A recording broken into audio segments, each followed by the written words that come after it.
Hello everyone! Narito na naman po tayo sa isang makabuluhang pag-uusap. Pero bago ang lahat, don't forget, hit subscribe and the notification bell, and let's make mathematics lovable with Teacher Cleo. So, I am Cleo, your mathematics teacher. So, sa ngayon po, ganun pa din, ang ating pag-uusap ay Taglish. At ang ating topic ay ang prime factorization. Learning competency natin, so we're going to factor polynomials using the different techniques. First objective, we're going to define prime factorization, factor polynomials, using prime factorization and apply the concept of prime factoring in factoring polynomials. Pero bago ang lahat, let's have the unlocking of terms and definitions muna. So, ano nga ba ang prime number, factoring, at ang prime factorization? So, ang prime number po, it is a natural number greater than 1 that has exactly two factors, 1 and itself. Bakit nga ba naging natural number? Meron bang abnormal number? So, hindi ko rin alam. Joke lang. So, ang prime number po, ito yung mga example niya. Ayan. At kagaya ng sinabi ko kanina, ang prime number po, ang factor niya ay walang iba kundi 1 at ang kanyang sarili lang. Halimbawa, 3. Ang 3, pag minultiply mo ay sa sarili niya lang at saka sa 1. 3 times 1 is 3. Hindi na siya pwedeng i-multiply pa sa kung saang number. Halimbawa, 3 times 2, 3 times 5, or whatever. Kundi siya lang at ang 1. Ito, halimbawa, 23. Ang factor niyan ay 23 lang din at saka 1. 23 times 1 is 23. Wala nang iba. Hindi na siya pwede sa 23 times 2, 23 times 4, and so on. Kasi pag nagkaroon pa po ng ibang factor, hindi na siya prime number. Pwede na po siyang maging even or odd. So, 29. Ganun din. Halimbawa, ito naputol. Hindi 29. Ito po ay 39. So, ang 39, ang factors niyan ay 39 lang din at saka 1. Yun, intindihan ha? Ang factoring, it is to express the polynomial as a product of two or more polynomials. Ibig sabihin, yung isang integer, halimbawa ay 3. We're going to express it as product. Diba? Sabi ko kanina, ang factor ng 3 ay sarili niya at saka 1. So, ang factor niya ay 3 and 1. Kaya, 3 times 1. So, express it as a product. Ganun po yun. So, ang prime factoring naman, ito ay pagkuha ng factors, pero lahat ay prime numbers lang. Hindi tayo pwedeng gumamit ng ibang numbers. So, ibig sabihin, ang factors lang po ng prime, sa pagpa-prime factor ay sarili lang niya at saka 1. Paano ba yon? So, meron tayong example dito ng prime factoring or by integers muna para simplified. Halimbawa, 70, 180, and 750. So, siguro nahihilo na naman kayo kasi ang nakikita nyong number ay napakalalaki. Pero alam nyo ba, pag kinuha natin ang prime factors ng mga number na ito, napakadali lang. So, tuturuan ko kayo kung paano. Kayo ba ay familiar na sa factor 3? I'm sure alam nyo na yan. Pero, ang nagiging problema lang natin, nakakalimutan. So, ano nga ba ang factor 3? So, ang factor 3 po ay parang nga siyang 3 kasi meron siyang sanga. No? Para makuha ang factors. Paano ba nangyari ito? So, yung unang example natin ay 70. So, unang technique na ituturo ko sa inyo para makuha nyo ang factor ng 70, kahit ano naman po pwede natin gamitin. So, una nyong gawin, divisibility. I-divide nyo kung saan siya divisible. So, 70, para makuha natin yung dalawang sanga, unang dalawang sanga. So, ang 70 po ay divisible kay 10. Tama. So, 70 divided by 10, ang quotient ay 7. Kasi 10 times 7 is 70. So, ganun yun.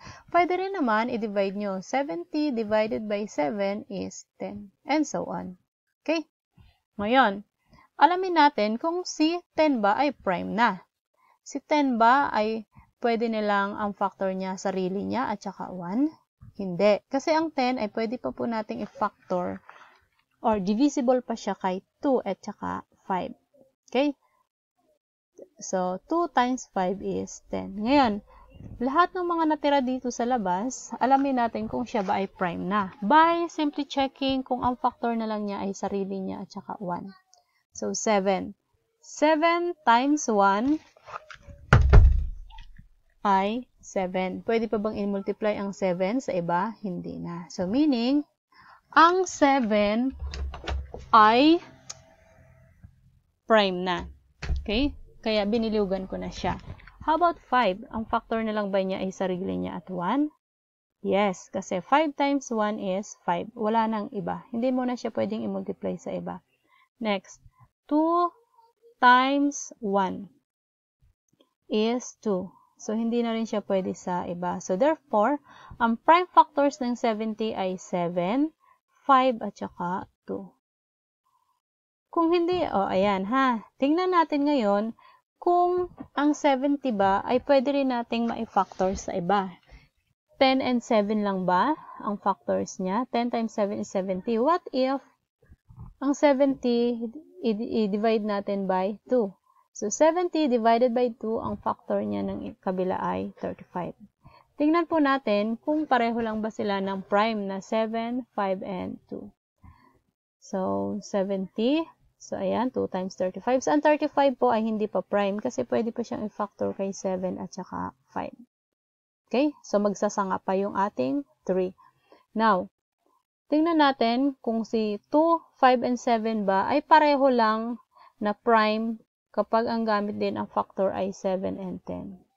So, pareho lang sila. Kaya, pag isusulat po natin ang factors niya, pwede po natin siyang i-list, write the listing by ascending or descending. Pag sinabi pong ascending, mula sa maliit, pataas.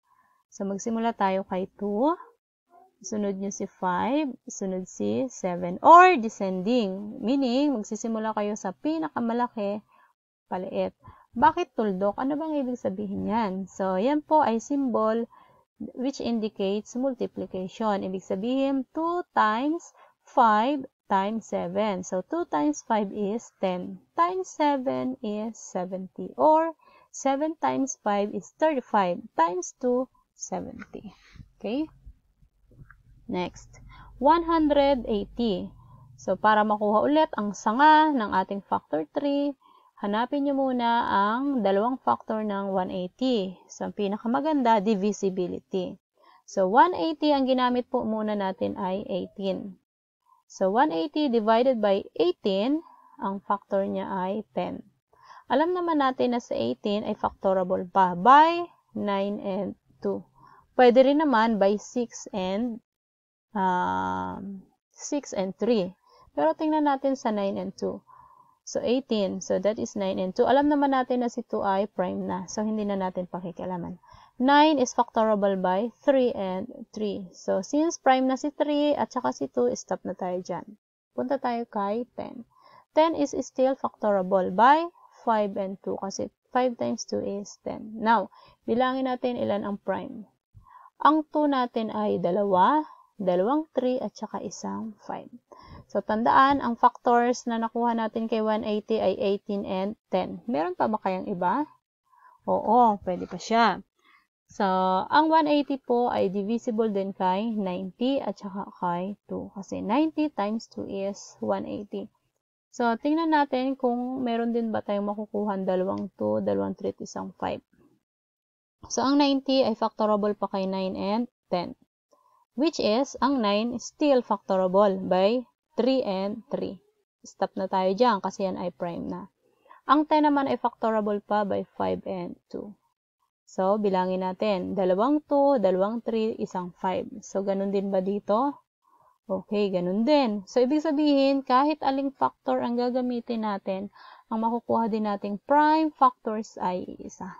So, ilista na po natin siya. Magsimula tayo sa maliit. So, 2, 2, 3, 5. Or, express it as exponent. Bakit 2 square? Kasi 2, 2. 3 square, ibig sabihin 2, 3, at saka 1, 5. Or, descending. Magsimula tayo sa pinakamalaki. isang 5, dalawang 3, sorry, na mali lang ng lista, at saka dalawang 2. Okay? Ngayon, 750. Ayan. So, ang factors po ng 750 ay 75 and 10. 75 factorable by 25 and 3. Ang 25 ay dalawang 5. Ang 10 ay 5 and 2. So, ang factors ng prime niya ay tatlong 5, isang 3, isang 2. What if ang gamit natin ay 250 and 3? So, ganun din po ang kalalabasan niyan. So, dalawang 5, dalawang 2, at saka isang 3. So, list it. So, ascending or descending. Isang 2, isang 3, tatlong 5, kaya naging 5 cube. Okay? Malinaw na. So, what if magpa-factor tayo na may kasama ng variable? So, ganun pa rin po. Napakadali lang kasi ang variable naman na paghihiwalayin nyo lang. So, ang concept pa rin ng factor 3 natin, so yung integer, kunin nyo lang kung ano yung mga common factors, ang factors niya. So, 96, just get the divisibility. So, 96 is 16 and 6, ang 6, 2 and 3, ang 16, dalawang 4, at ang 4 factorable pa, dalawang 2. So, meron tayong limang 2 at saka isang 3. Ngayon, ayan, 1, 2, 3, 4, 5. Isang 3. At yung x, paghiwalayin nyo lang. Dalawang x, isang y. So, ganun lang kasimple. O, ito naman. Ganun din. So, 130. 13 and 10. Ang 10 natin ay 2 and 5. So, ang 30, hindi na yan. Prime na yan. So, yung ating variables po, paghihiwa-hiwalayin nyo lang. Meaning, tatlong a, dalawang b, at saka isang c. O, diba? Napakasimple. O, ito naman. Kapag ganito naman po, exponent, i-distribute nyo muna yan. Kapag nasa loob ng parenthesis, meaning, ito i-multiply nyo. M times M. So, M square. N times N, N square yon. So, factor ulit natin ang 325. So, yan po ay 65 and 5. Dalawang 5, isang 13. So, ayun. Dalawang M. Kasi M times M, M square. N times N, N square. So, dalawang M, dalawang M. Okay? So, ganun lang po kasimple ang pagkuha ng factors using prime numbers. At uulitin ko, ang prime numbers po ay ito yung mga number na kung saan ang factor lang niya ay ang kanyang sarili lang at saka 1. Hanggat may factor ang isang integer, yan po ay hindi natin matatawag na prime number. So, sana may natutunan kayo ulit. Maraming salamat at huwag niyong kalilimutan, click subscribe, hit the notification bell, and let us love math with Ma'am Cleo. Thank you!